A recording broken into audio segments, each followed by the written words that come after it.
Senior నేత Vallabhaneni Vamsi Mohan, IPS అధికారి సీతారామాంజనేయులు మధ్య గొడవలు మరింతగా ముదిరాయి. సీతారామాంజనేయులు నుంచి తనకు ప్రాణహాని ఉందని తీవ్రమైన ఆరోపణలు చేశారు వంశీమోహన్. కొంతమంది మాజీ నక్సలైట్లతో తనను హతమార్చడానికి కుట్ర చేస్తున్నారని ఆరోపించారు. డీజీపీ ప్రసాదరావును కలిసి గ్రేహౌండ్స్ ఐజీ సీతారామాంజనేయులపై ఫిర్యాదు చేశారు. సీతారామాంజనేయులు నుంచి తనకు భద్రత కల్పించాలని కోరారు వంశీ.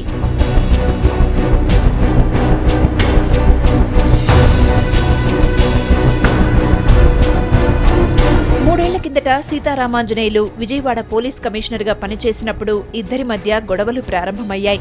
విజయవాడలో అన్నపూర్ణ ప్యాకేజెస్ సంస్థకు సంబంధించిన ఇష్యూలో ఇద్దరి మధ్య విభేదాలు ప్రారంభమయ్యాయి. ఆ తర్వాత ఒక మహిళను సీతారామాంజనేయులు లైంగికంగా వేధించారన్న ఆరోపణలొచ్చాయి. దీంతో సీతారామాంజనేయులు వల్లభనేని వంశీ మధ్య గొడవలు మరింత తీవ్రరూపం దాల్చాయి. ఆ తర్వాత జరిగిన పరిణామాల్లో సీతారామాంజనేయులు విజయవాడ నుంచి బదిలీ అయ్యారు.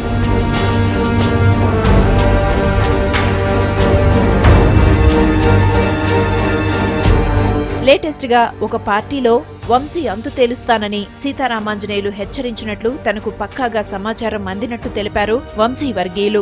పాత గొడవలను మనసులో పెట్టుకుని వంశీని ఎలిమినేట్ చేయడానికి సీతారామాంజనేయులు కుట్ర పన్నినట్టు తమ దగ్గర స్పష్టమైన ఇన్ఫర్మేషన్ ఉందన్నారు.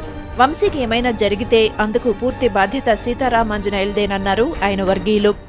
విజయవాడలో పోలీస్ కమిషనర్గా పనిచేసిన శ్రీ సీతారామాంజనేయులు గారు ఈ ప్రాంతంలో స్త్రీల పట్ల ఎంత అమానుషంగా, ఎంత అన్యాయంగా, ఎంత అమానవీయంగా ప్రవర్తించాడో అదంతా మనకు తెలిసిందే. ఈ విషయాన్ని కేవలం వల్లభనేని వంశీ క్వశ్చన్ చేశాడన్న దగ్ధతో వ్యక్తిగతంగా ఇతన్ని ఎలా అయినా సరే ఎలిమినేట్ చేయాలన్న ఒక దుష్ట పన్నాగంతో ఈ మధ్య గత 3 సంవత్సరాల నుంచి అనేక కుట్రలు చేస్తున్నారు. ఈ మధ్య ఒక 4 రోజుల క్రితం ఒక 4 మాజీ నక్సలైట్లతో మాట్లాడి ఒక పథకాన్ని తయారు చేసిన సమాచారం మా దగ్గర ఉంది. ఇది మేము డీజీపీ గారి దృష్టికి తీసుకెళ్ళాం.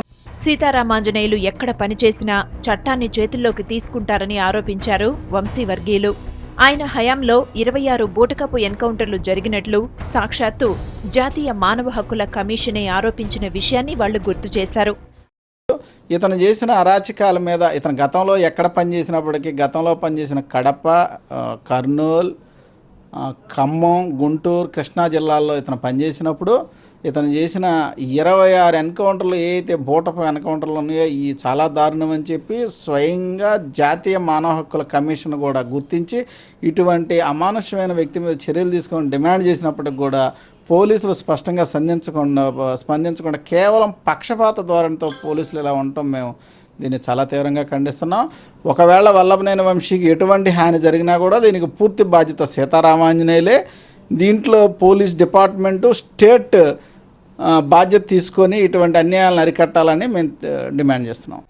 వల్లభనేని వంశీ, సీతారామాంజనేయులు మధ్య లేటెస్ట్ గా ప్రారంభమైన ఈ కొత్త వార్ ఎటు దారి తీస్తుందో చూడాలి.